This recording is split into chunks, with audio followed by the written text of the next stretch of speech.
Hello बच्चों, let's read the question.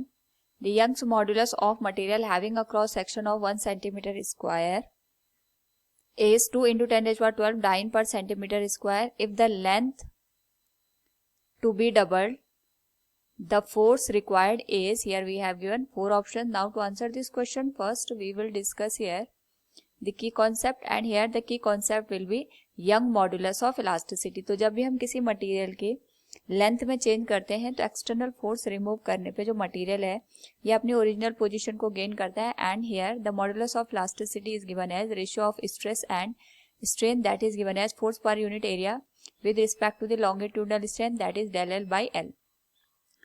According to the question हमारे पास यहाँ पे जो यंग मॉडुलस की वैल्यू दे रखी है it is given as 2 into 10 raised by 12 dyne per centimetre square. इसको हम यहाँ पे एमके सिस्टम में कन्वर्ट करेंगे तो वी नो दैट हमारे पास 1 डाइन में 10 रेज़्ड पावर -5 न्यूटन होते हैं. So it will be given as 10 raised power -5 newton. And centimetre square को मीटर स्क्वायर में कन्वर्ट करेंगे that will be 10 raised power -4 metre square. So from here we can write जो value निकल के आएगी Y की that will become 2 into 10 raised power 11 newton per metre square.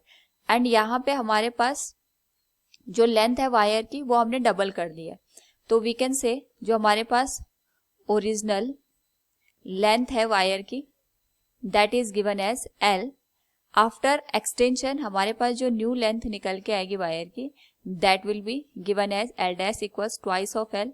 तो जो चेंज इन लेंथ की वैल्यू होगी that will be LD minus L के बराबर. तो यह आ जाएगा 12 minus L.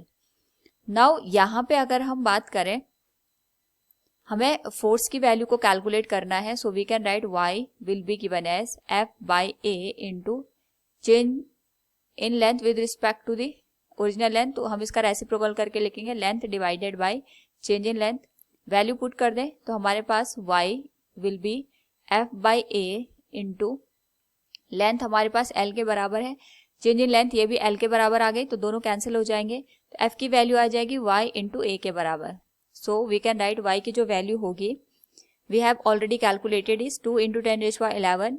Cross sectional area 1 centimetre square का है. So we can write it 1 into 10 raised by -4 centimetre square को मीटर स्क्वायर में कन्वर्ट कर दिया. So it will become 2 into 10 raised by 7 newton. This will be the final answer. So from the given question we can say here the force required is 2 into 10 raised by 7 Newton. Option B will be the right answer. Hope all you understood it. Thank you and best of luck.